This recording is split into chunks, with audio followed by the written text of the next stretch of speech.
할렐루야, 반갑습니다. 예. 성경지리 세 번째 시간에 오셨는데 이 시간에도 하나님께서 큰 은혜 내려주실 것을 믿습니다. 예.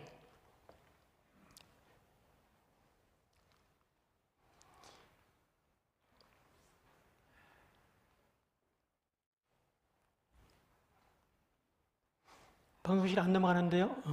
예. 잠깐 요 말씀 설명을 드리고 진행하도록 하겠습니다. 지금 성경지리 세미나를 하고 있는데 지도도 설명하고 사진도 설명하고 또 성경 내용도 설명하고 이러다 보니까 굉장히 좀 조합하기가 좀 어렵습니다. 그래서 주제가 여기 보시다시피 기본적 지리를 이해하는 데 중점을 두고 준비를 했습니다. 그러다 보니까 너무 또 이렇게 지도 말고 다른 얘기를 하다 보면은 또 시간을 또 맞출 수가 없습니다. 그래서 그거 좀 이해해 주시기 바라고요. 참고적으로 3월 달에 성경지리 세미나를 계획을 하고 있습니다. 그래서 이때에 등록하신 분들은 생생하게 설명을 들을 수가 있습니다. 지도나 사진이나 또 역사 얘기나 성경 얘기를 자세히 들을 수가 있거든요. 이런 내용들을 전반적으로 해가지고 12시간에 걸쳐가지고 계획을 해놨습니다.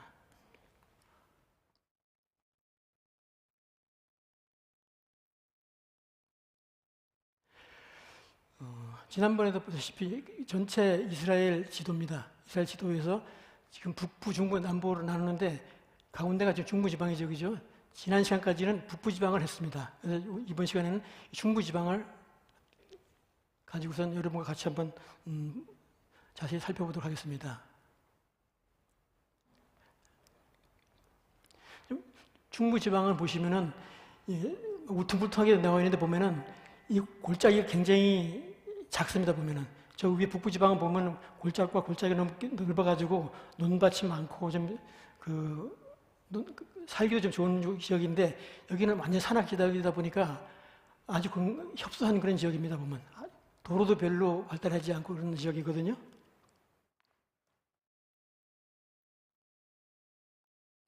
그래서 이 중부지방을 보시면은 중부지방은 이제 지역 구분을 한다 그러면은 바닷가 쪽에 제일 낮은 지역, 이쪽 지역이 샤론 평야랍니다. 샤론 평야.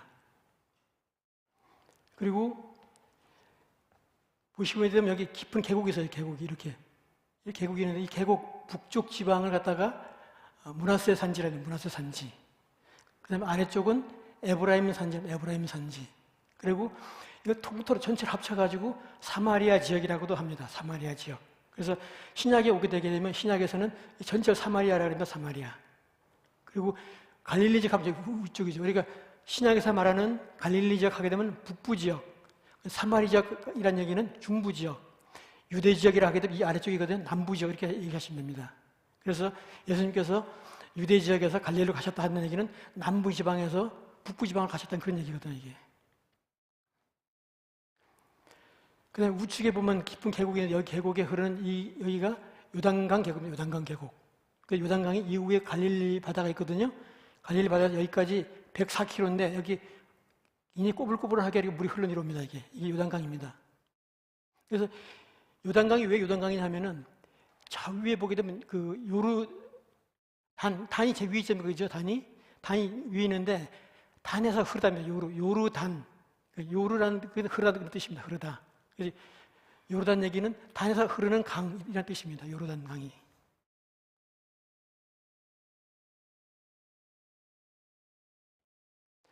전체적으로 보게 되면 요단강 계곡이 깊은 계곡이 있습니다. 여기에 깊은 계곡이 있고 이 계곡은 이 바다보다도 굉장히 더 낮은 지역입니다.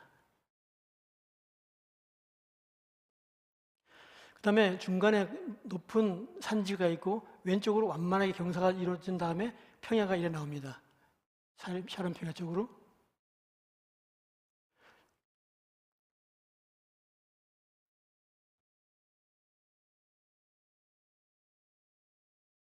예. 아까 골짜기 있다는 여기 파라골짜기는 기억할 것이 북이스라엘 수도가 디르샤라고 해서 디르샤하고 이 아래쪽에 보게 되면 아담이라서 아담. 그러니까 요단강을 건널 때 물이 끊어져 졌습니다. 요단강에 물이 끊어진 곳이 이 강이 흐르다가 여기서부터 물이 끊어졌습니다. 뚝 끊어지니까 이쪽을 건널 수가 있었던 것이죠. 이렇게. 그래서 파라골짜기 아래쪽에는 아담이 있고 위에는 디르샤가 있다. 이해하시고요. 그래서 여기는 계단식으로 뚝 떨어진 다음에 다시 완만하게 경사지어서 이 계곡으로 떨어지는 거거든요. 여기가 단층형 지형이 이렇게 형성되어 있고요. 이 아래가 세겜인데 옆으로 골짜기 있으면 이게 세겜 골짜기입니다. 쭉 나가게 되게 되면 샤론 평야와 연결됩니다. 그 다음에 가나 계곡이 있습니다. 이렇게 가나 계곡이 있고 좌우에는 갈멜산과 그 무기토 사이에 깊은 계곡이 있는데 이게 아루나 계곡 골짜기입니다. 이 골짜기를 중심으로 해가지고 위에는 갈멜산이고 밑에가 문하세 산지가 되겠습니다.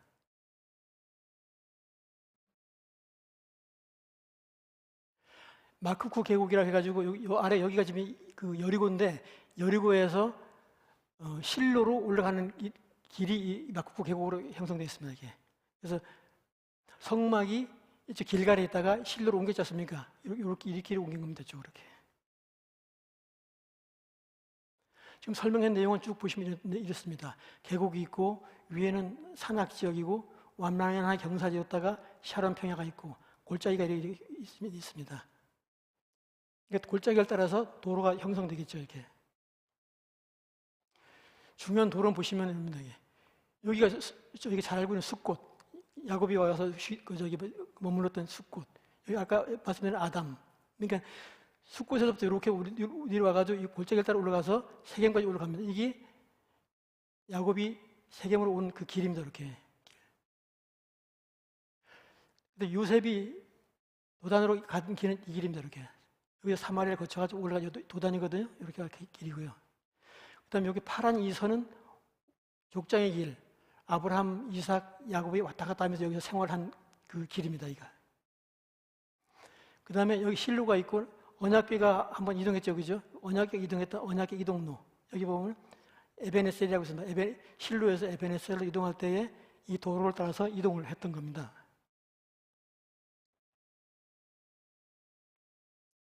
자세히 살펴보면은 북이스라엘의 첫 수도인 세겜에서부터 이렇게 능선 따라서 쭉 이렇게 옵니다. 이게 능선은 아니지만은 능선 위에 다시 골짜기가 깊은 골짜기 있는데 그 골짜기를 따라 내려옵니다. 이렇게 내려오다 보면 이렇게 세겜, 실로, 베델, 미스바, 기브와 예루살렘, 베들레헴 쭉 내려갑니다. 이게. 그러니까 여기에 우리가 잘 알고 있는 그런 동네 이름들이 많이 나오죠.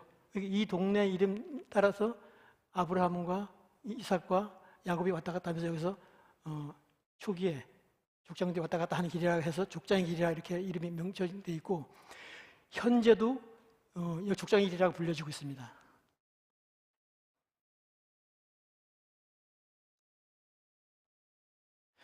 아브라함이 하란에서부터 약 550km를 내려와가지고 다시 간 길도 이 길입니다. 아까 야곱이 올라갔던 그 길이죠. 세겜에 와가지고 상수리나무 아래서 단을 쌓았죠, 그죠? 그래서 내가 이 땅을 내 자손에게 주리라는 하나님으로부터 그 말씀을 받으시고 싶어 여기입니다.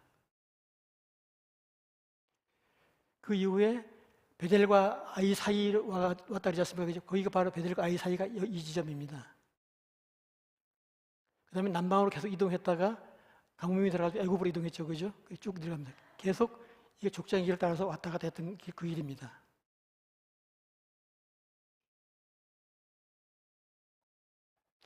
이건 요셉의 이동입니다. 요셉이 헤브론에 있을 때 형들이 그 목축하는 데에 가보라 해가지고 가지 않습니까? 형들을 찾아가는데 이동할 때도 마찬가지로 이 족장의 길을 따라 올라가는 거죠, 이렇게. 올라가서 원래 세겜에 있는 줄 알았는데 형들이 여기 세겜이 없어가지고 이 세겜 사람들한테 물어봤더니 좌우에 도단까지 갔다 해가지고 다시 도단으로 올라갑니다. 그 도단으로 올라가는 길이 바로 이 길입니다, 이렇게. 옆에 사마리아라는 동네가 있고 이렇게 올라갑니다. 그래서 헤브론에서부터 세겜까지 온 그 거리가 77km입니다. 77km. 옛날에 고대인들이 하루에 걸을 수 있는 거리는 약 27km에서 30km라 그랬습니다. 지금 현대인들보다 더 못 걸었죠. 그러니까 30km로 하더라도 이틀을 걸어야지만이 세겜까지 올 수 있는 거고 세겜에서 다시 거의 하루를 걸어야지만 다시 도단까지 갈 수 있는 겁니다. 그래서 도단은 여기 가서 이제 형들을 만났죠. 형들을 만나가지고 형들한테 모함을 당해가지고 이제 우물에 이제 빠뜨리지 않습니까? 그러다가 그 유다가 잘 이렇게 설득을 해가지고 형제를 설득을 해가지고 결국 아랍 상인들한테 팔아넘겨가지고 애굽으로 가게 되죠, 그죠? 아랍 상인들이 오는 길이 바로 이 길이 되죠, 이게 이 길. 우측에 보시면은 지금 여기가 까만 점이 바로 이 지점이거든요. 이쪽에 다메섹 쪽 내려와가지고 왕의 대로 따라 내려오다가 옆에 보게 되면 길라 라못이라고 있습니다. 이쪽으로 건너와가지고 이쪽으로 오면 이렇게.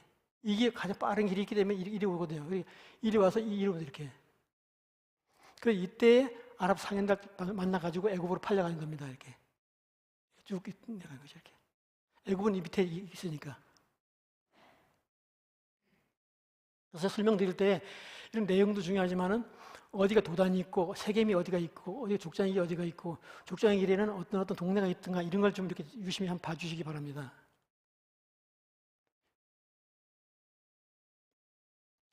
북이스라엘 수도에 대해 가지고 잠시 설명을 드리겠습니다.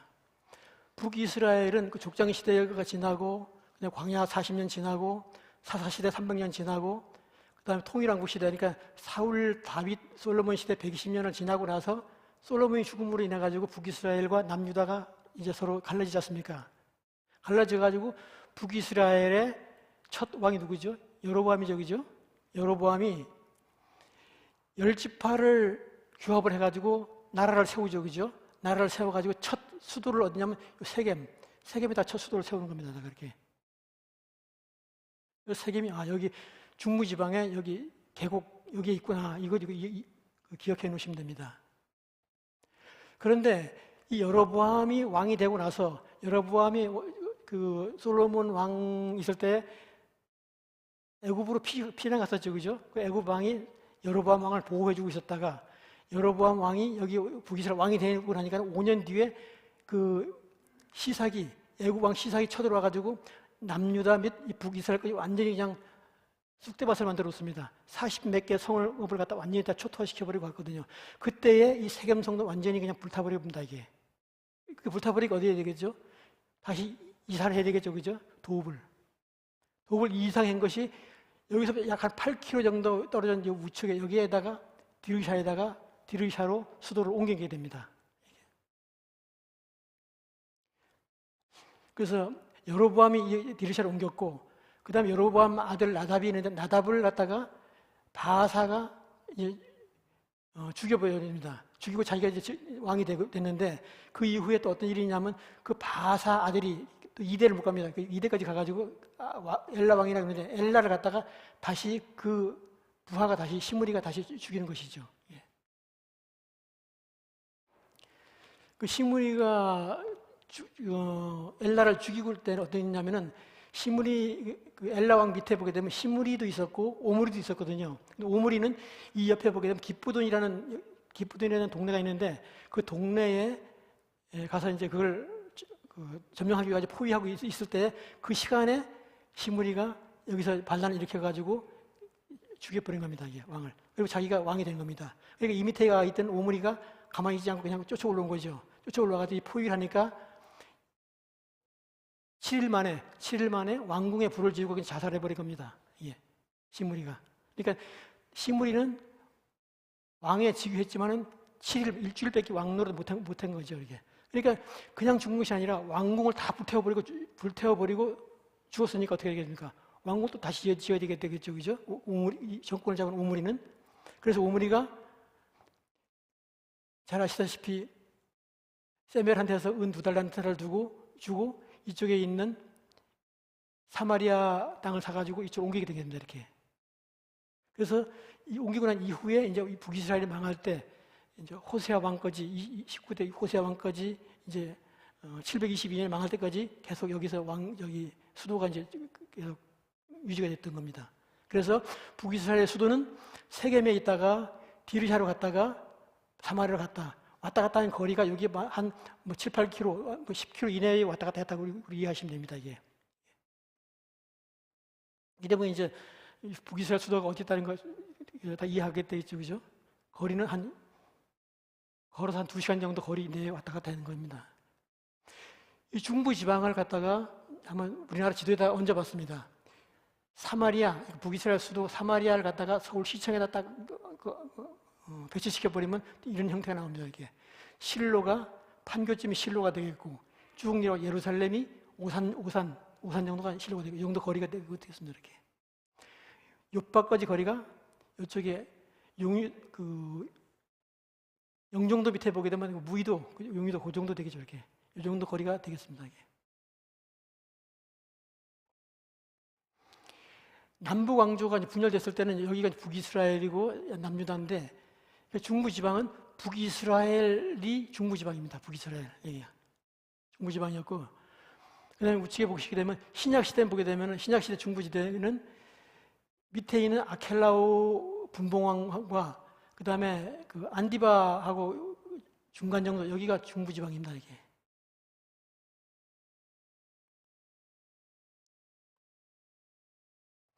그다음에 아까 설명드릴 때에 사마리아라는 성읍이 있고 그다음에 사마리아는 그 지역이 중부지방을 사마리아라고 말씀드렸는데 그걸 어떻게 했냐면은 남유다하고 북이스라엘하고는 굉장히 사이가 안 좋았습니다. 우리가 알고 있기로는 남유다는 굉장히 부자나라고 학식도 높고 배운 사람도 많고 이런 걸 알고 있고 그다음에 북이스라엘 사람들은 그냥 별로 유명하지도 않고 그다음에 또 못 살고 이런 일을 알고 있는데 그게 아니라 저희가 알고 있는 것은 정반대입니다. 성경은 남유다 위주로 쭉 기록하다 보니까 남유다는 굉장히 크게 부각이 되어 있고 북이스라엘은 굉장히 작게 언급했다 보니까 작은 걸로 알고 있는데 그게 아니라 실제로 북이스라엘은 10지파죠. 그죠? 남유다는 뭡니까? 베냐민하고 그 두 개 지파 잤습니다. 그죠? 인구수에서도 차이가 엄청나게 났고 땅덩어리도 엄청나게 난 겁니다. 북이스라엘이 이 옆에까지 다 북이스라엘이었거든요. 이게. 여기 뺏겼을 때 요금 남았던 거고. 그래서 국토 면적도 그렇고 그 다음에 인구도 그렇고 경제력도 그렇고 군사력도 그렇고 게임이 안 됩니다. 남유다하고. 그러다 보니까 북이스라엘 남유다를 갖다가 굉장히 괴롭히는 겁니다. 괴롭히고 어떤 때는 남유다를 갖다 왕을 갖다 포로로 잡아가기도 하고 뭐 하지 않습니까? 그 베스메스에서. 그러니까 남유다가 하도 이게 원한이 지다 보니까 위에 이제 그 당시에 아수르가 굉장히 이제 부흥할 때요. 그러다 보니까 아수르가 평창 정책을 일으키니까 아수르한테다가 가가지고 그 전에 아수르가 계속 평창 정책을 일으키니까 북이스라엘에 있는 아합 왕이 주변에 있는 모든 12개의 왕과 연합국을 만들어버립니다. 연합국을 만들어버립니다. 연합국을 만들어가지고 아수르가 쳐들어올 때 우리가 대항하자라고서 이제 그렇게 다 짜고 연합국을 형성했는데 그러면서 남쪽에 있는 유다한테다가도 너희도 와가지고 우리 연합군에 들어와라 하는 겁니다. 그러니까 이제 남유다는 북이스라엘 주동이 돼가지고 아합이 주동이 돼가지고 12개 나라가 그 연합국에 안 들어간 겁니다. 안 들어가니까 여기서 아람하고 짜고서 그냥 남유다를 공격한 겁니다. 남유다를 공격해 오니까 남유다는 어디냐면 여기서 사신을 아수르에 보내가지고 아수르 왕한테 보내가지고 여기 좀 북이스라엘 좀 쳐주십시오. 그렇게 부탁하는 겁니다. 그 부탁을 들은 아수르 왕이 쳐들어와가지고 아람을 갖다가 망가뜨리고 그 다음에 다시 이스라엘을 갖다가 전부 다 점령해버린 겁니다. 이게. 그러니까 남유다에 있는 아하스 왕의 부탁으로 들어온 거죠. 이렇게. 그래서 그 부탁으로 와가지고 북이스라엘이 722년에 멸망하게 되는 것이고 아수르가 이것만 한 것이 아니라 다시 또 쳐들어온 거죠. 이게.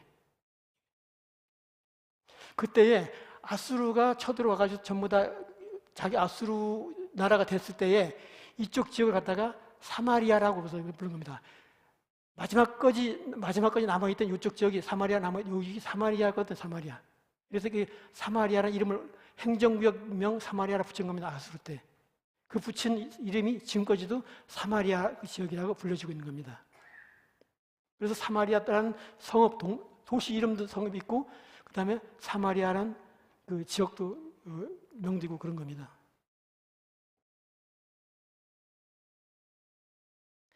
서쪽에 있는 샤론 평야의 모습입니다. 보시면 이쪽에 산이 이래 있고 내려와가지고 평야 보이죠, 그죠? 이렇게 옆에 왼쪽에 보게 이게 지중해죠, 이렇게.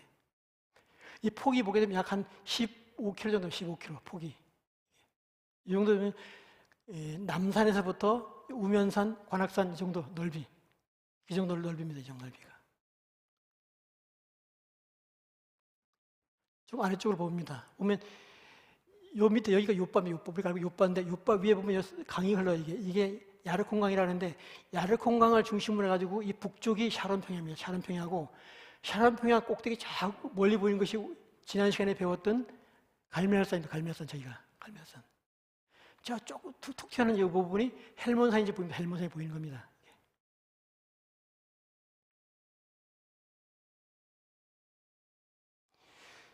주요 도로를 갖다 표시했습니다. 도로 보시게 되면은 해안선 따라 쭉 도로가 있고, 그 다음에 이 평야가 끝나고 산이 시작되는 이 지점 따라 또 이렇게 도로가 형성되어 있습니다. 이렇게 두 가지 길을 좀 기억해 주시기 바랍니다. 이제 안쪽으로 산 쪽으로 왔습니다. 산 쪽으로 오게 되면은 아까 보게 되면 그 문하세 산지하고 에브라임 산지하고 깊은 골짜기가 있어가지고 그 골짜기를 중심으로 해서 지역이 나눠진다 그랬죠, 그죠? 그 골짜기가 이 골짜기입니다. 이렇게 보면 저 부분 샤론평야라고 써 있죠, 그죠? 샤론평야에서 쭉 들어오는 이 골짜기가 있는데 이 골짜기가 세겜 골짜기라고 아까 말씀드렸죠, 그죠? 세겜 골짜기가 이래 있고 세겜 골짜기 쭉 들어오게 되게 되면은 아까 계단식으로 쭉 돼 있다는 그 깊은 계곡이 이 계곡입니다. 이게 계곡이고 이 깊은 계곡과 샤론평에서 들어오는 이 계곡이 만나는 이 지점 여기가 바로 세겜이고 세겜에서 보게 되면 왼쪽에 있는 이 높은 산이 그리심산이고 세겜에 있는 우측에 있는 이 산이 에발산입니다. 여호수아가 여기서 와가지고 축복과 저주의 그 말씀을 전했던 그곳이 바로 여기입니다. 이게 그리심산이고 에발산입니다. 이게.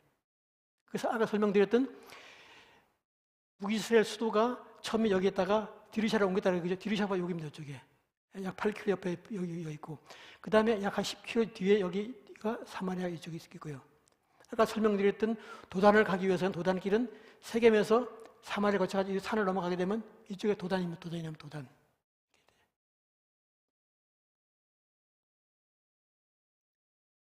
그 다음에 여기 엘론모래라고 되어 있는데 엘론모래는 모래상수리라는 뜻입니다. 모래상수리. 히브리어 모래상수리라는 뜻입니다.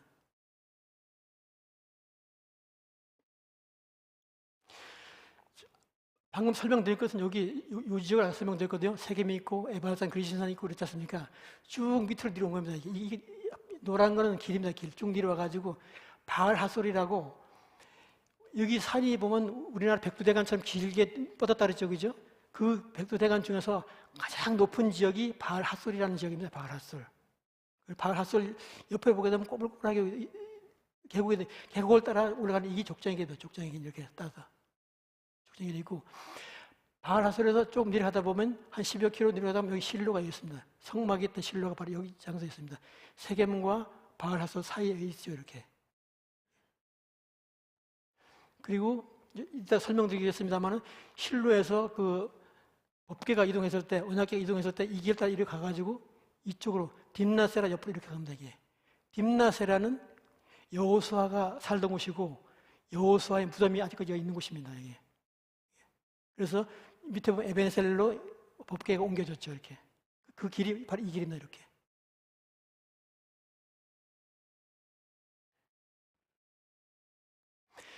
아까 설명드린 그 실로에서 방향을 남쪽으로 틀어본 겁니다. 실로에서 보게 되면 밑으로 보게 되면 여기 보면은 그 사해가 보이죠, 여기 사해 바로 밑에 여기 위에가 여리고입니다. 여리고. 아까 마쿠쿠 계곡이라고 그랬던 그 계곡이 바로 이 계곡입니다. 그래서 그 여리고에서 바로 올라오는 길이 실로 올라오는 길이 이랬습니다. 이렇게. 그래서 실로가 여기 성막이 있었고요. 이 길을 계속 내려가게 되게 되면은 왼쪽에 바알 하솔이 보이고 쭉 바알 하솔을 넘어가게 되면 베델이 나옵니다. 15km 정도 내려가게 되면은 베델이 나옵니다. 이쪽으로. 아까와 반대 방향이죠, 그죠?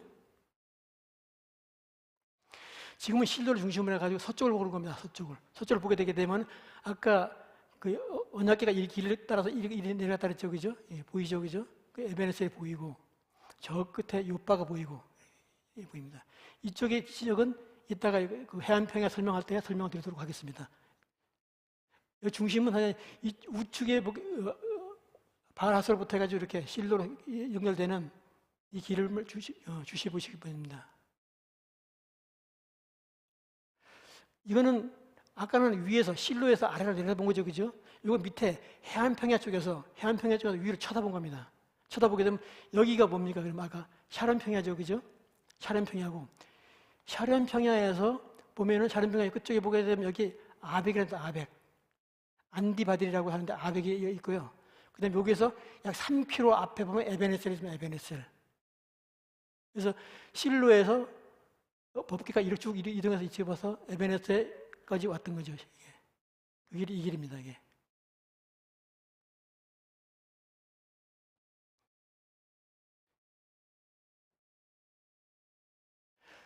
성경에 그 주요 사건들이 쭉 있는데 보시면은 뭐 다른 건 몰라도 여기가 보면 샤론평야에서 끝쪽에 갈멜산 가까이에 보게 되면 이게 가이샤라부터 가이샤라.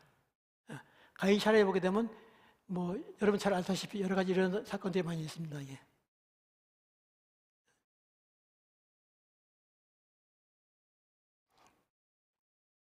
그래서 여기서 이게 설명 다 못 드리니까 대충 보십시오. 보시면은 혹시 뭐 동영상 볼래 보시더라도 수도시켜놓은 걸 보시면 어디에서 어떤 사건이 일어났다가 또 표시가 되어 있거든요.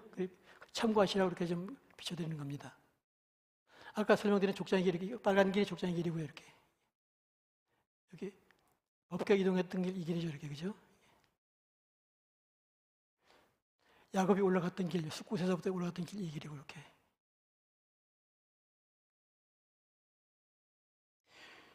이건 요단 골짜기에 있는 주요한 성읍들입니다. 이게.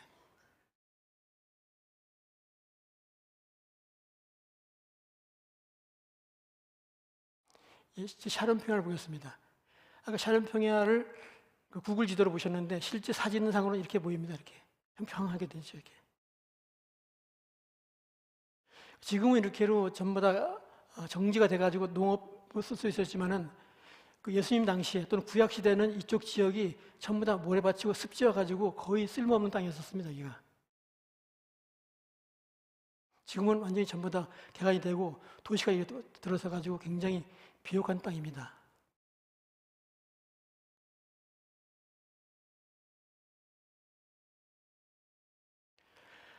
아까 설명드린 여기 요바가 여기 있다 그랬죠, 그죠? 야르콘 강을 중심으로 해서 강 위가 샤론평야고 야르콘 강 밑이 블레셋 평야인데 그 강 끝에 보게 되면 요바가 있습니다. 요바. 여기 바로 그 강 끝입니다. 이렇게.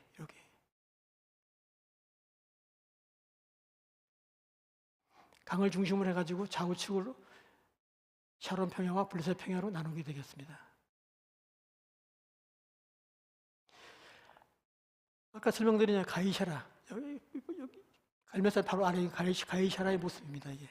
근데 가이샤라는 로마가 유대를 통치할 때에 로마의 통치 수도라고 생각하시면 됩니다. 여기에 로마 총독도 여기에 상주합니다. 그리고 예루살렘에는 가끔 갑니다.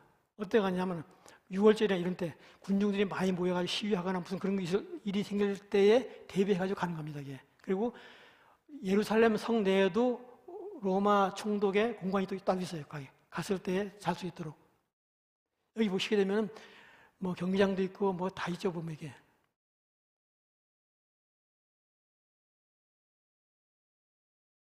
이거는 이제 모형도 이렇게 있을 것이다. 상상도입니다. 상상도.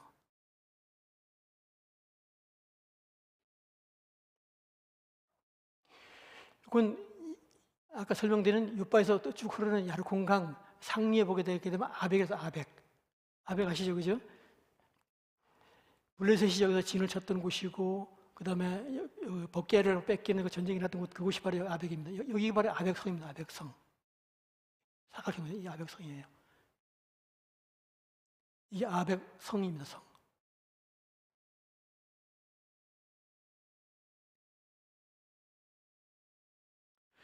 아벡성 앞에 약 3km 앞에 보면 에베네셀입니다. 에베네셀은 흔적이 대부분 다 지워지고 이런 큰 돌 이런 것만 남아 있어요. 이게.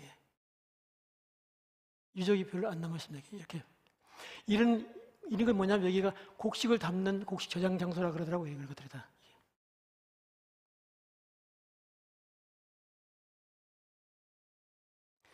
자, 이제는 세겜으로 왔습니다. 세겜. 여기 보십시오. 여기 지점이거든요. 여기 세겜 골짜기가 흐르고 이쪽 길이 흐르는데 만주친 여기 세겜인데, 세겜 밑에 보게 되면 동네가 있고 좌측에 있는 게 그리심산, 우측에 있는 것이 에발산입니다. 에발산이고 여기 보게 되면 야곱의 우물도 있고 뭐 텔 발라타라는 것이 어디냐면은 그 여로보암의 수도, 유적지가 텔 발라타입니다. 야곱의 무덤도 있고 여기 다 있습니다. 저게. 이건 그리심산 위에서 아래로 내려다본 모습입니다. 지금 앞에 여기 그리심산이고, 우측에 멀리 보죠, 에발산이 보이고, 그다음 여기 아까 성이 보이죠, 여기 유적이 보입니다. 요셉의 무덤도 보이고, 저쪽 수가성도 보이고, 이 앞에 야곱의 우물도 보입니다.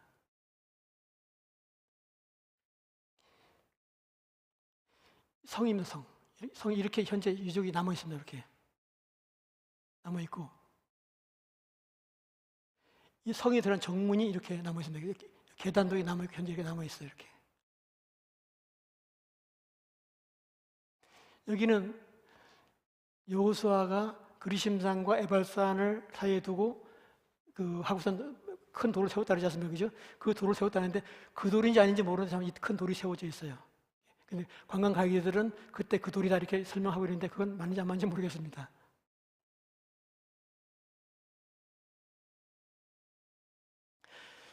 그다음에 예수님께서 이쪽을 지나시다가 야곱의 우물과 처녀를 만나가지고 하던 그 사건 있죠, 그죠? 그 우물가에 그 우물입니다, 이게 우물 여기. 우물을 하게 되면 우리가 알고 있는 식으로 바가지로 이렇게 떨어 먹는 그런 게 아니라 여기는 물이 귀한 곳이기 때문에 깊어요, 깊어. 그래서 들여박아 줄로 내려가지고 물을 퍼오지는 그런 지역입니다. 여기는 그 우물 위에다가 그 성당, 교회를 지은 겁니다, 이게. 그 교회 안에 있는 우물이 이렇게 되어 있습니다, 이게. 이렇게 되죠, 이렇게.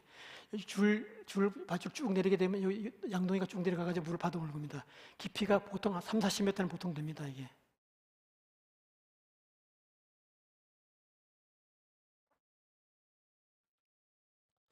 여기 이 지점이 요셉의 무덤인데 요셉의 무덤이 이런 모습이 현재 남아 있습니다.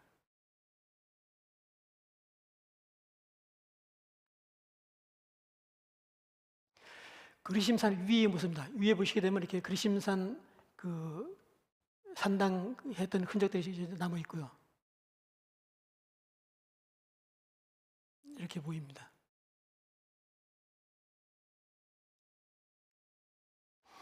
이건 에발산, 그리심산에서 건너다 에발산 모습이 이런 모습입니다.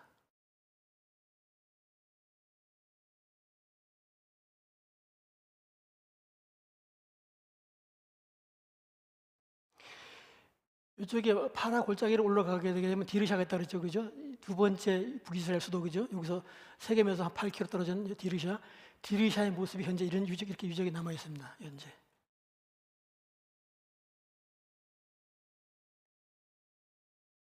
이런 모습으로 남아 있습니다.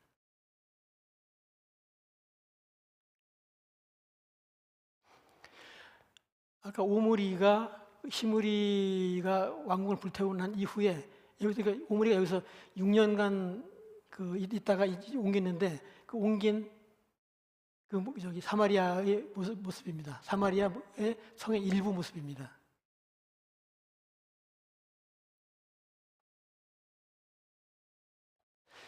이 산이 사마리아 성입니다. 세멜에게서 은 2달러를 주고 성을 수도를 만들었죠, 여기다가.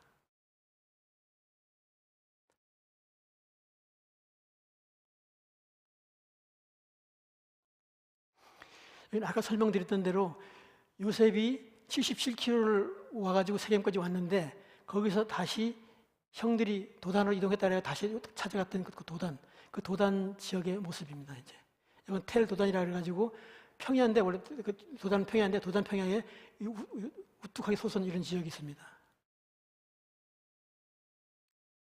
이 도단은 어떤 지역이냐면은 엘리사가 살던 곳입니다. 또 엘리사가 여기 살 때에 아람의 나만 장군, 이 문둥병 나만 장군이 왔을 때 만났던 곳이 바로 이 도단 여기입니다.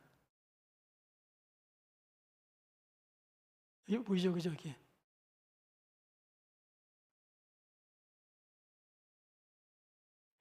이제 아래쪽에 있는 에브라임 산지를 보겠습니다. 이제 위에 있는 여기 골짜기를 중심으로 위쪽은 사마리아, 저기 므낫세고 아래 에브라임이라 그랬죠, 그죠?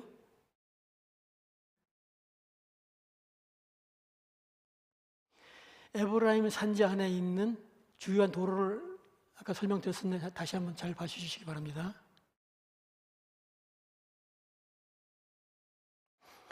실로, 성막에 있던 실로의 모습을 좀 보고 계십니다.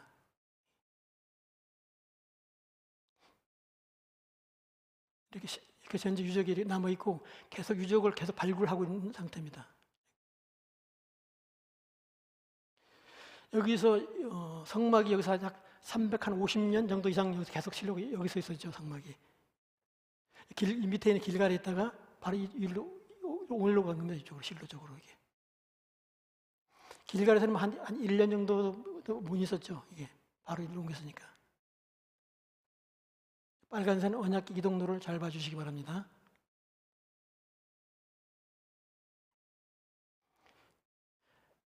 아까 바알 핫솔 가장 높은 지역이라는 이 바알 핫솔입니다. 이 바알 핫솔도 어떤 일이 있었냐면은 그 압살롬이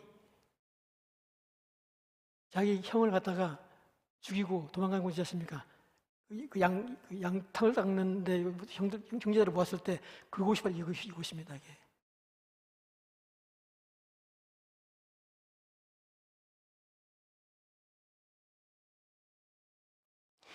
딥나세라는 아까 설명드린 바대로 여호수아가 1404년경에 죽었고 살다가 죽었고 아직까지도 가보게 되면 여기에 이 여호수아의 무덤이 아직도 있어요. 유적으로 남아 있습니다.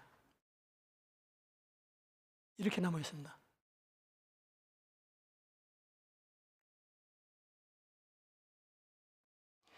지금 베델을 보고 있습니다. 쭉 실로에서 좀 더 내려오게 되게 되면 바알핫솔 큰 산을 이렇게 위에서 내려오게 되게 되면 이제 평평한 평지가 나오기 시작하는데 거기에 베델이랍니다. 베델 이렇게. 이 능선이 우리나라로 말하면 백두대간처럼 백두산에서부터 금강산, 설악산, 지리산 쭉 이어지는 그 능선이 되는데 능선 같은 데에 말안장처럼 평평한 곳이 만들어진다 그랬어요. 그걸 말안장 지역이라고 하는데 그 말안장 지역이 시작되는 지점입니다. 지점이 바로 베델입니다. 베델. 쭉 내려오다가 바로 이제 확 넓어지는 그 지역, 시작되는 그 지점이 베델입니다. 그 베델에 유적이 남아 있습니다. 베델은 잘 아시죠, 그죠? 야곱이 하나님의 사자를 만났던 그 지역.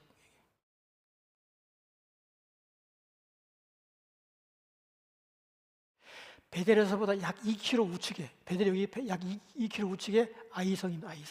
아이성과 베델은 가깝죠, 이게. 아이성이 남아 있습니다, 이렇게 유적이.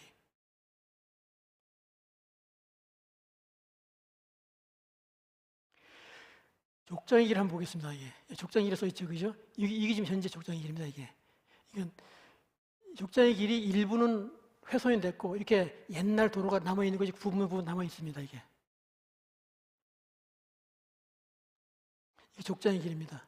현재 훼손되지 않고 남아 있는 족장의 길. 그러니까 족장의 길 가다 보면은 이런 말목이 있는데 이건 뭐냐면은 이 로마 길은 12마일마다 하나씩 이걸 설치를 하도록 되어 있습니다. 이게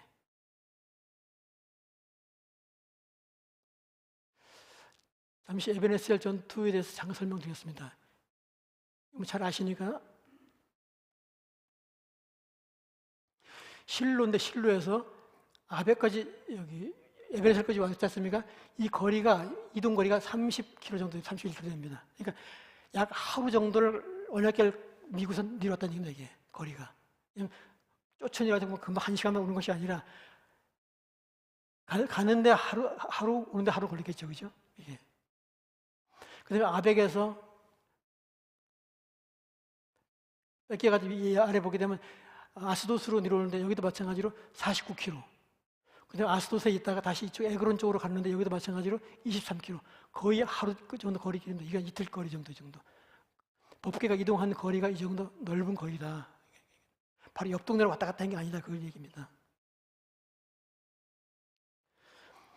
마지막에 법궤가 와가지고 베스메스로 왔죠. 그죠? 베스메스는 유다 땅이거든요. 여기서 와가지고선 이 법궤 왔을 때 유다 사람들이 보니까 사망 70명이 죽었죠, 그죠? 그러니까 얼른 겁이 나니까는 자 기랏 여아림에다가 연락을 보낸 겁니다. 요 밑에 보면 내용이 그런 내용입니다. 너희들이 내려와서 이걸 가져가라 이겁니다. 가져가라. 보십시오. 기랏 여아림은 저 위에 보게 되면 해발 고도가 705m고 이 아래는 베세메스는 해발 고도가 235m예요. 한참 높죠, 그죠? 거의 관악산 한 3분의 2 정도 높습니다. 그러니까는 성경에서 보십시오. 보면 너희가 내려와서 그것을 너희에게로 옮겨가라. 이게 성경이 얼마나 정확하게 기록되어 있습니까? 보시면. 자, 한번 보시겠습니다.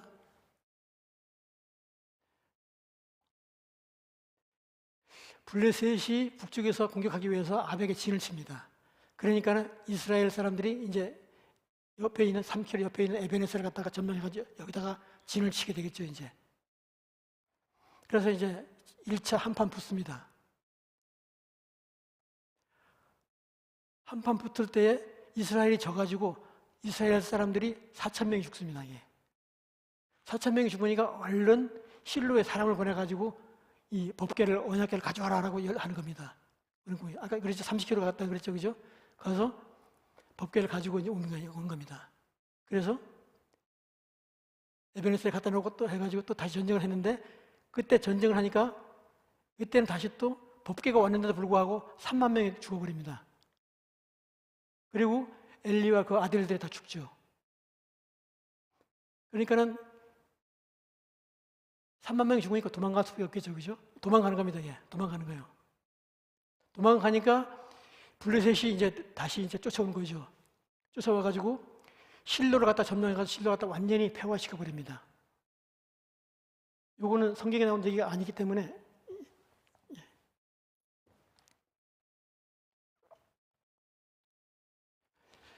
실로를 점령하고 베델도 완전 초토화시켜 버리고 모디인도 초토화시켜 버리고 그 다음에 기브온도 초토화시켜 버립니다.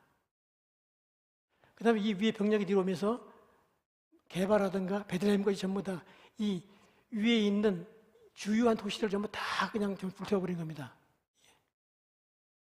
불태워버리니까 나중에 어떻게 되냐면 결국은 보십시오. 이제 저 위에 있던 언약궤가 일로 왔죠, 그죠? 아시도로 갈 겁니다. 아시도로 오니까 이 언약궤에서 다곤 신상이 파괴가 되고 독종이 발생하게 되는 거죠. 이거 다시 이것을 우측에 있는 한 30km 옆에 있는 가드로 보낸 겁니다. 가드에서 다시 독종이 발생하는 겁니다. 발생하니까 다시 위에 있는 에그론으로 또 보낸 거죠. 그래서 에그론에서 다시 독종이 발생하니까 이제 우측에 있는 소래 골짜기 안쪽에 있는 베세메스에 있는 유다 쪽으로 보낸 겁니다. 이스라엘 성읍이 여기 베세메스거든요. 이렇게 보낸 겁니다. 여기서 다시 이제 또 사건이 또 하나 벌어지는 거죠. 이스라엘 사람들이 법궤를 들여다본 겁니다. 들여다보니까 이스라엘 사람 70명이 죽는 겁니다. 죽으니까 아까 말씀드린 바대로 기랏 여아림으로 또 보내지는 겁니다. 이렇게. 그래서 여기서 20년간 머물다가 이제 예루살렘으로 이동하게 되겠죠. 그래서 그래서 이제 사무엘이 등장하는데 법궤는 찾았지만은 도덕성과 신앙을 회복이 안 된 상태입니다. 이 상태에서 사무엘이 이것을 회복하기 위해 가지고 백성들 소집을 하는 겁니다. 미스바에다 소집하는 거예요. 그러니까 아까 보십시오. 여기 전부 다 블레셋이 전부 다 파괴시키고 블레셋 수비대가 어디냐면 수비대 본부가 게바에 총 사령부가 있어가지고 감독하고 있는데 백성들이 와 모이니까 가만히 있겠습니까? 와 모이니까는 블레셋 사람들이 치러 놓은 거죠, 이제. 그러니까 사무엘이 백성들을 모으니까 블레셋 사람들이 이걸 갖다가 반란이 이렇게 하는가 보다 하고선 바로 치는 겁니다. 그래서 블레셋을 갖다 이렇게 아이엘 골짜기를 따라가면서 이제 쳐부셨고 그 이후에 그 사건 이후에 사무엘을 통해서 사울의 기름을 붓고 결국은 이 사건의 연장선으로 왕정 시대가 이제 열리게 되는 겁니다.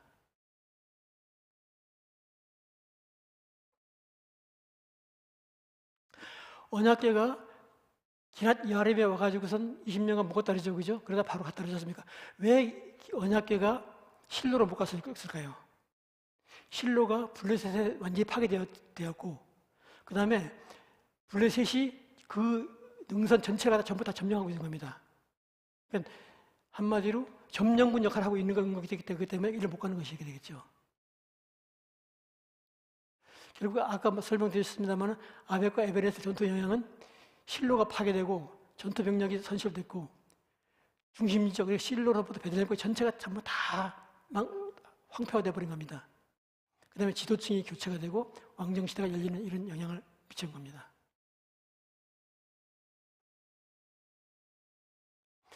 요단 골짜기를 보시겠습니다. 요단 골짜기는 보시는 바와 같이 갈릴리 바다에서부터 사해까지 연결되는 직선거리가 104km입니다. 104km. 이 낮은 이쪽 지역이 요단강이고 위에서부터 아래로 흐릅니다. 이게 물이. 구글 지도를 보시게 되면 이렇습니다. 보시면 좌우에 보이는 것이 갈릴리 바다고 밑에가 사해입니다. 여기 짙은 색깔을 칠한 이 부분이 물이 흐르는 요단강입니다. 요단강. 그리고 요단강 우측 이쪽이 보게 되면 이쪽이 길랏 쪽이 길랏. 이 아래쪽에는 암만이고요. 이 왼쪽은 이제 이스라엘 쪽이죠. 왼쪽은. 그리고 잘 보시면은 베다니 보이죠. 베다니죠. 예수님께서 세례 받으셨던 베다니 보이고 여리고 잘 아시죠, 그죠? 여리고 보이고. 아켈라이스는 뭐냐면은 이 예수님이 탄생할 그쯤에 유대 지역을 담당했던 왕이 아켈라오가 자기 이름을 따가지고 여기다가 도시를 하나 만들었어요. 그게 아켈라이스입니다. 아켈라이스. 왜 아켈라이스 설명드리냐면은 예수님이 있는 동네에서 올라가면은 사마리아 안 오고 대부분 이 밑으로 옵니다. 밑으로 가지고 여리고에서 다시 산으로 올라가가지고 예루살렘으로 올라가게 되거든요. 그러면 항상 여기 와가지고선 잠을 자게 됩니다. 잠을 자. 그래서 그 잠을 잘 수 있도록 숙박시설을 갖다 대규모로 만들어놨습니다. 이게 지금도 가게 되면 그 숙박시설 유적이 아직 남아 있습니다. 예수님도 여기 와가지고 마리아나 요셉도 여기 와서 여러 번 잠을 잤을 겁니다. 여기가. 그 유적이 여기 남아 있기 때문에 그 아켈라이스입니다. 이게. 그리고 아까 설명드린 아담은 이쪽 여기가 모압 평지거든요. 모압 평지가 여리고 평지인데 모압 평지에서 있다가 이쪽으로 건너올 때에 출애굽해서 요단강 건너올 때에 물이 끊어진 곳이 아담에서부터 물이 끊어졌으면서 쭉 끊어진 거죠. 25km까지 물이 쭉 끊어져 가지고 여기 물이 건넜던 겁니다. 거기 아담이 여기 있습니다. 이게. 그리고 아담에서부터 약 한 10km 올라오면 숲곳이 여기 있고요.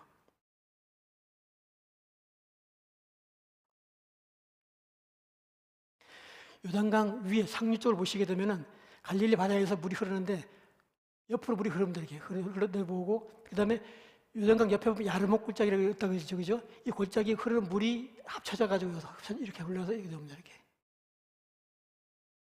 그 보셨던 이 옆 이쪽 지역이 갈릴리 지역이죠, 갈릴리 지역, 그죠? 갈릴리 지역. 좀 뒤로 후진해 볼 때 이쪽이 갈릴리 지역이고 이 옆에가 이스라엘 평원이고 벳산 골짜기고 이렇게 됐습니다. 이게. 그리고 우측에 보면 길랏 야베스가 되겠죠. 벳산은 이쪽에가 길보아산인데 길보아산에서 사울이 죽었을 때 사울과 사울 그 아들들이 이 벳산 성벽에 시체 걸려 있었죠, 그렇죠? 그때에 길랏 야베스 사람들이 가가지고 그 시신을 갖다가 장사진을 줬지 않습니까? 바로 옆 동네이기 때문에 그게 가능했던 겁니다. 이렇게 가서.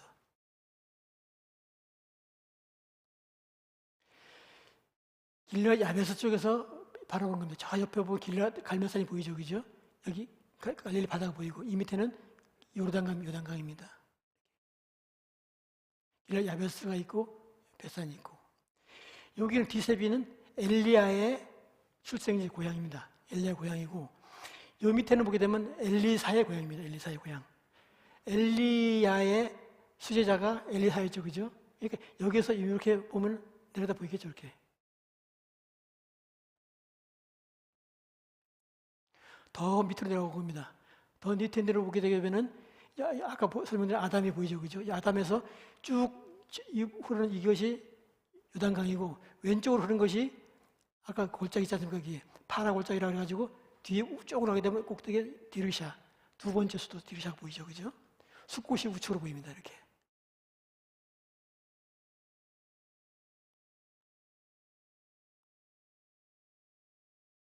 더 아래쪽으로 내려왔습니다. 아래쪽으로 내려오게 되면 여리고가 보이고 아벨시 이게 모압 평지가 보이죠, 그죠? 이렇게.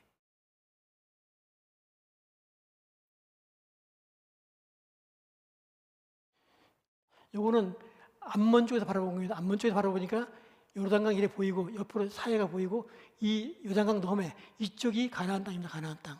보시면 여기 예루살렘 보이죠, 그죠? 산 꼭대기 예루살렘이 있습니다. 여리고가 있고 저 위에 아이성이 보이고 실로가 이 우측으로 보이죠, 그죠? 세겜이 이렇게 보이고 디르기샤가 이쪽에 보이고 이렇게 보입니다. 그리고 여기 보게 되면 느보산이 보이죠, 느보산, 그죠? 모세가 올랐던 느보산, 느보산에 올라가지고 이 가나안 땅을 건너다 보던 그 장소가 느보산 여기입니다.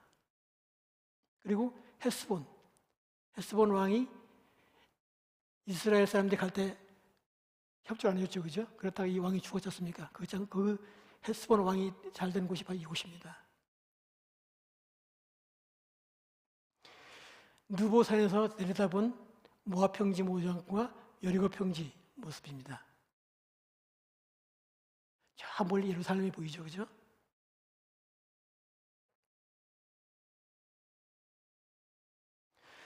구글 지도 지금 사진으로 보시면은 이렇습니다. 여기 보시면 좁은 게 아니라 굉장히 넓습니다. 보면 이게 좁은 데는 한 5km, 넓은 데는 한 15km 이렇게 나오면 이게 넓습니다. 이게.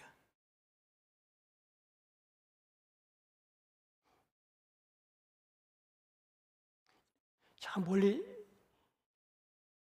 가나안 땅에 그 산들이 보이죠, 이렇게.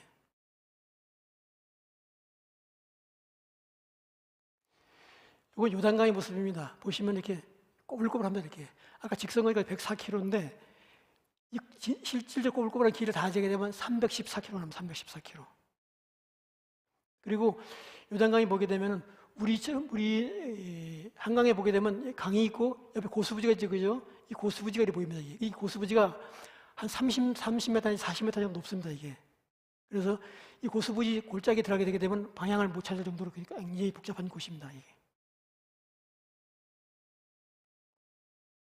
그래서 이 낮은 곳이 여기 물이 흐르는 곳은 조르랄이고 여기 고르랄이고 산 쪽을 갔다라라고 부르는데요. 보시면은 이쪽이 조르지역입니다. 조르지역에서 조르지역으로 물이 흐르는 겁니다. 이렇게. 그러다가 이제 우기가 되게 되면 꽉 차죠. 꽉 차게 되면 한 1km, 1.5km 정도 물이 확 늘어나는 겁니다. 그래서 모압 평지에서 길갈로 건너갈 때에는 우기철이 되게 되면 꽉 찼죠. 꽉 차서 가지고 약 1.5km 정도 꽉 찬 상태에서 물이 뚝 끊어진 겁니다. 그래 건너갔던 거죠. 지금처럼 이런 데서 물이 끊어졌다 그러기 때문에 뭐 별거 아니라 생각되는데 그 당시에는 물이 엄청나게 찼었다 이렇게 이해하시면 됩니다. 이렇습니다, 보면. 그리고 기록에 보게 되면은 당시에는 여기에도 사자가 살았다는 거, 사자가 살았다는 것이 기록에 남아 있어요, 여기에.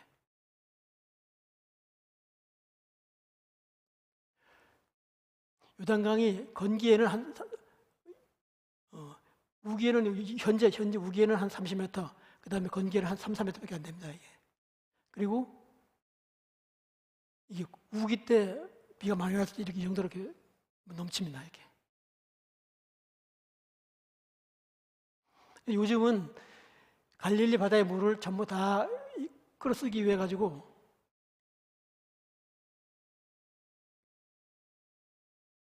넘어가네요.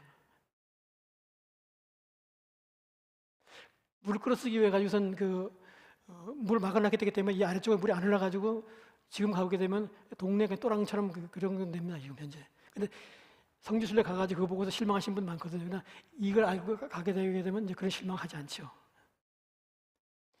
지금 남부지방으로 넘어왔는데 남부지방 보시면은 남부지방은 블레셋, 세펠라, 유대 구릉지, 그다음에 유대 광야 이렇게 다섯 개로 나눕니다. 여기 제일 높은 지역이고 평야와 사이에 있는 야산지대가 있습니다.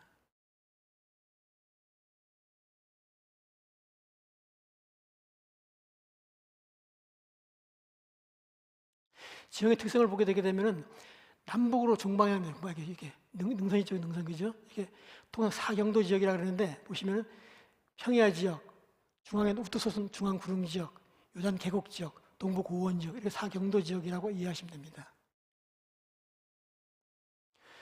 그 다음에 두 번째는 말안장 지역입니다. 중앙에 백두대간 같이 쭉 내려오는 그 뒤로다가 쭉 들어간 게 있어요. 보면 이게 예루살렘 베들레헴에서부터 예루살렘 쭉 해가지고 베들레헴까지 쭉 내려가는 지역이 있는데 이쪽 지역이 말안장처럼 가라앉았다 그래서 말안장 지역입니다.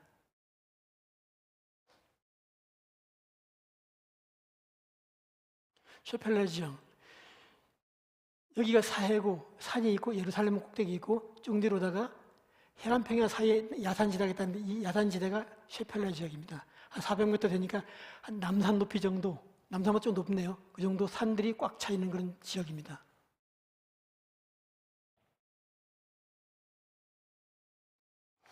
지구상에서 가장 낮은 지역입니다. 415m. 올해 보니까 420m 이상 바뀌었더라고요. 왜냐하면 사해물이 계속 줄어들다 보니까 계속 수위가 낮아지는 겁니다.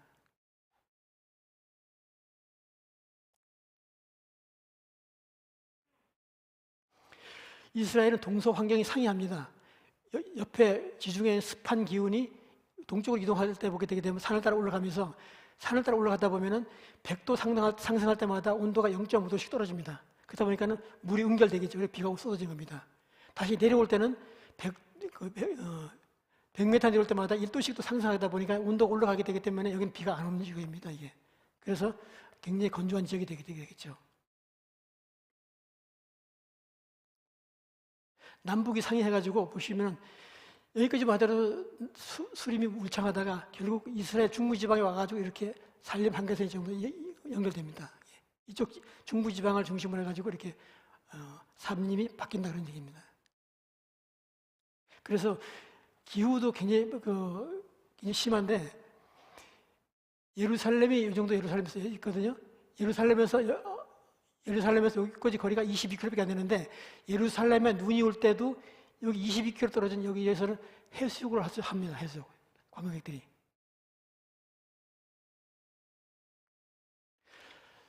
그다음에 지형이 남북으로 이어지다 보니까 남북으로 된 도로가 발달되어 있고 동서로는 도로가 잘 발달이 안 되어 있는 상태입니다.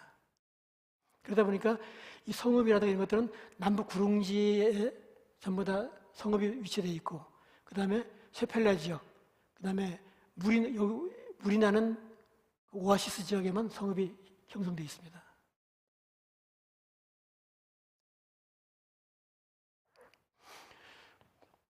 블레셋 평야를 보시면은 블레셋 평야는 보시면은 블레셋 평야의 전체를 다 보시니까 일단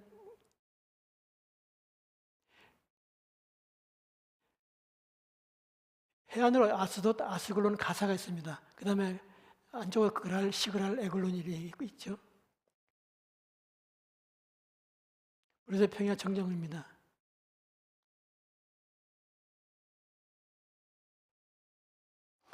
블레셋의 5대 성읍, 그 창세기에 나오는 5대 성읍이 보면은 5가지 있죠, 그죠? 아스돗. 그 다음 밑에 아스글론.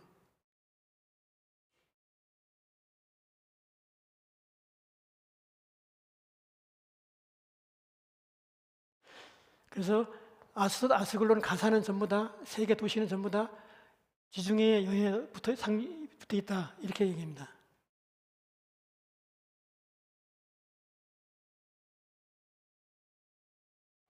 밑에 가자 지구는 지금 현재 이렇게 아랍 사람들과 이렇게 담을 치고 살고 있습니다. 에그론.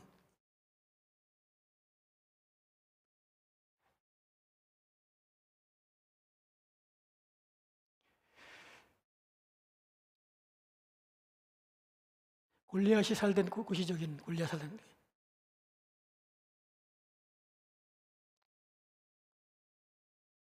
기쁘돈에 대해서 설명드리고서 시간을 됐기 때문에 끝나도록 하겠습니다. 예. 기쁘돈이 성경에서는 한 두세 번밖에 언급이 안 됩니다. 안 되는데 사실 기쁘돈이 전략적으로 굉장히 중요한 지역이거든요. 그래서 그 설명을 한번 드리려고 그랬는데 여로보암이 첫 수도로 세겜을 택해가지고 있었죠. 그 이후에 애굽 왕 시삭이 이걸 파괴했습니다. 파괴하니까 다시 여로보암이 수도를 갖다 디르사로 옮겼습니다. 옮기고 난 이후에 나답이 여로보암 아들 나답이 피살됩니다. 그 3대 왕 바하사한테 했는데 그 바하사의 아들이 다시 시므리가 이제 피살되는데, 시므리가 어떻게 피살됐냐면 오므리가 기브온을 갖다가 포위하고 있을 때에 디르샤에 있는 시므리가 그 왕을 갖다가 죽이고 이제 자기가 왕이 된 겁니다. 그러니까 여기 기브온을 포위하고 있던 오므리가 위리 올라갑니다. 올라가서 왕을 포위하니까 시므리가 그 7일 만에 왕궁을 불태워버리고 자기도 다 죽는 것이죠, 이제. 그런데 여기 보시게 되면 뭘 설명드리냐면은 기브온이 여기에서 얼마나 중요하길래 여로보암 아들도 이걸 뺏으려다가 여기서 죽고, 그 다음에 엘라 왕도 여기서 죽고, 왕 죽은 지 얼마 안 됐는데 불구하고 이걸 굳이 뺏으려고 하다가 이렇게 계속 죽습니다. 그 정도 중요한 것이죠. 여기 북이스라엘 경계가 이쪽이거든요. 이걸 점령함으로 말미암아 블레셋을 갖다가 그냥 제압할 수 있는 그런 중요한 위치가 되기 때문에 기브온을 점령하려고 했던 겁니다. 이게. 한 개만 더 설명드리고 끝내겠습니다. 붓솔 시내인데, 붓솔 시내는 잘 아시죠, 그죠? 다윗이 600인을 끌고선 건너다가 지쳐가지고 200인 놔두고 400인만 넘어가지 않습니까? 그 붓솔 시내가 이 시내입니다. 여기 보시면 다리가 나눠져 있죠, 그죠? 이거 왜 그러냐면은 시글락을 점령하고 있다. 원래 가드 왕한테 의지했는데 가드 왕이 시글락을 줘가지고 시글락에서 이제 600인이 여기서 거주하고 있었는데, 가드 왕이 아벡에 진을 치고 이제 그 이스라엘 사람들하고 이제 대항을 하려 할 때에 시글락을 해서 살던 다윗이 600명을 이끌고 83km 되는 이 아벡 쪽으로 올라가는 겁니다. 완전 무장에 올라가는 것이죠. 그러니까 여기 직선거리가 83km지만 실제 거리는 한 100km 되겠죠. 갔는데 여기서 가드 왕이 아기스가 어떻게 됩니까? 다시 돌려보내죠, 그죠? 다시 돌려보내니까 다시 내려온 겁니다. 다시 한 100km 또 내려온 겁니다. 내려오니까 여기에 자기 가족들이 전부 다 아말렉 사람들 전부 다 잡혀갔지 않습니까? 그러니까 다시 또 허겁지겁 24km 하루길을 또 오는 겁니다. 그러니까 100km 갔다가 100km 왔다가 또 하루길을 또 오는 겁니다. 그러니까 지칠 수밖에 없는 거죠. 그래서 여기에 일부는 떨어뜨려 놓고 갔다 오는 겁니다. 이렇게. 지리를 알게 되면 그런 거를 갖다 이해가 된다. 그걸 말씀드린 겁니다. 그래서 오늘 시간이 되게 되면 그 세펠라하고 저기 예루살렘까지 준비해야 되는데 다 못할 것 같습니다. 목사님 어떻게 했습니다. 네. 세펠라 지역에 다시 한번 좀 보여봐요. 세펠라. 다윗과 골리앗이 만난 자리만이라도 한번 보여주고 마쳐야지. 여기가 이제 세펠라 지역의 평지. 세펠라가 5골짜기가 있습니다. 그 세펠라가 보시면 좌우에가 유대산지고 밑에가 이렇게 야산이 있는데 야산 사이사이에 골목이 있습니다. 이런 계곡이 5계곡이 있는 겁니다. 이렇게. 위에 보고 아얄론 골짜기, 소레 골짜기, 엘라 골짜기. 엘라 골짜기가 다윗과 골리앗 사건이고요. 네, 저 노란색 저 골짜기가 다윗과 골리앗이 맞짱을 뜬 자리죠. 우리말로. 저희 아주 그 맨 위에 보면 엠마오가 있죠. 엠마오.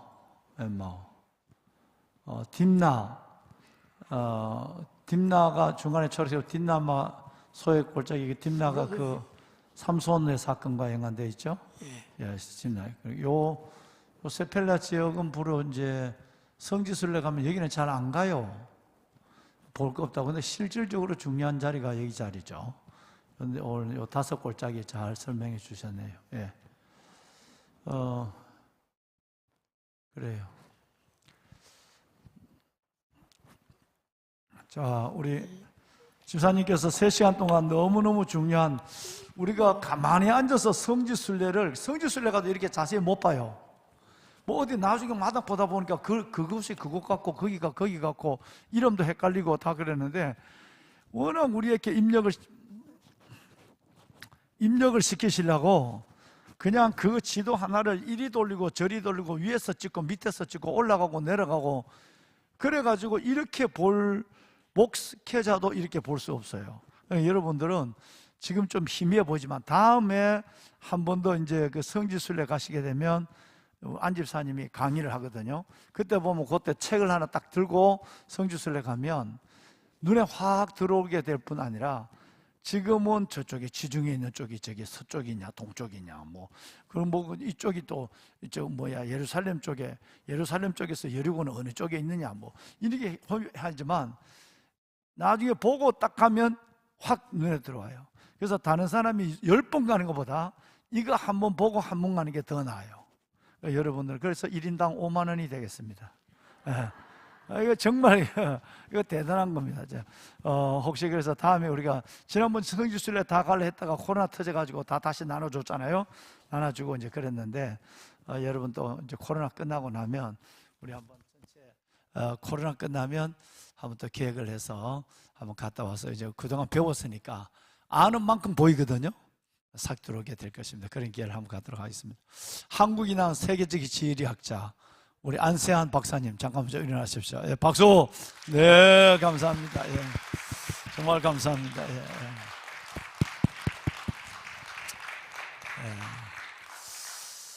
예. 여러분 그 코로나 상황들이 좀 여러 가지 어려운 상황이지만 끝까지 잘 해서 하나님께서 여러분의 가정과 자녀 그리고 우리 공동체를 지켜주시기를 원합니다. 또 한 가지는 오늘 새벽부터 뭔가 시작이 됐죠. 어디가 시작됐죠? 야고보서가 시작이 됐어요. 그래서 이제 오늘 새벽에 야고보서 개관을 잠깐 하고 5장을 읽었는데 내일은 야고보서 1장부터 들어갈 테니까 뭐 어차피 이래도 죽고 저래도 죽는데 난 예배 드리다가 죽었으면 좋겠어. 그러니까 여러분 너무 이제는 뭐 코로나가 뭐가 됐다고요? 독감 같은 저거 됐다고 그러니까 너무 벌벌 떨지 말고 악인에게는 두려워하는 것이 임하거니와 의인은 원하는 것이 이루어지느니라. 두려워하면 그게 자꾸 나를 쫓아와요. 그래서 성경에 악인에게는 두려워하는 것이 현실이 된대. 코로나 골로 가본다는 거야. 코로나 골로 간다는 거야. 그런데 여러분들은 원하는 것이 이루어져. 그러니까 내가 예배를 원하는데 이루어지는 거예요. 지금 몇 년 더 산다고. 그 코로나 걸려 이제 죽을 확률도 별로 없고 하니까 단돌이 딱 하고 나와서 예배가 회복됐으면 좋겠어요. 그 모든 것 균형 있는 신앙, 신앙과 삶과 신앙에 대해 균형 있는 것이 바로 야고보서예요. 그래서 내일 여기는 이 광고할 필요 없어. 여기 있는 분들과 전부 다 새벽에 나온 분들이야. 그러니까 관계하고 카메라 보고 여러분들을 초대합니다. 우리 내일 새벽에 만납시다. 그럼 담임 목사가 기도 한번 하고 마치도록 하겠습니다. 하나님 감사합니다. 세상이 얼마나 좋은지 사람이 얼마나 귀한지 우리가 성전에 앉아서 성지를 이렇게 몇 번 다녀옵니다. 이 은혜를 주신 것도 감사하고 이로 인해서 하나님의 말씀이 훨씬 더 가깝게 이해가 되고 또 은혜가 되게 하여 주심도 감사합니다. 우리를 섬겨주신 우리 안세환 집사님 축복하여 주시고 집사님께 무한한 지혜를 하나님의 은사적 재능을 허락해 주셔사오니 우리 집사님을 통해서 수많은 사람들이 성질을 이해하고 성경을 배우는데 큰 도움이 되게 하여 주옵소서. 저의 수고를 기억하여 주시고 우리 모두에게 하나님께서 성경 말씀이 훨씬 더 가까이 우리에게 다가올 수 있도록 축복해 주옵소서. 야고보서를 시작합니다. 하나님 우리 모두에게 깨어있는 영성을 다하여 주어서 믿음과 삶과 믿음의 조화가 온전히 이루어져서 하나님 로마서의 또 하나의 하나님께서 우리에게 주시는 음성을 듣는 시간들이 되게 하여 주옵소서. 감사드리며 예수님의 이름으로 기도드리옵나이다. 아멘. 여호와는 내게 복을 주시고 너를 지키시길 원하며 여호와는 그 얼굴을 내게로 향하여 드사 은혜 베푸시길 원하며 여호와는 그 얼굴을 내게로 비치사 평강 주시기를 원하노라. 이제는 우리 주 예수 그리스도의 은혜와 하나님 아버지의 무한하신 사랑하심과 성령님의 감화감동 충만하신 역사가 3일 저녁 아버지 앞에 와서 성경의 진리를 공부하고 이 말씀을 가지고 나가는 보배로운 성도들 머리 위에와 가정에서 어려운 가운데도 예배를 지켜가는 보배로운 성도들 위해 이제부터 영원토록 영원토록 함께 하시기를 간절히 축원하옵나이다. 아멘. 네, 감사합니다. 박수 한번 날까요? 네, 감사합니다. 안주사님 감사합니다. 예, 고맙습니다. 예, 고맙습니다. 예.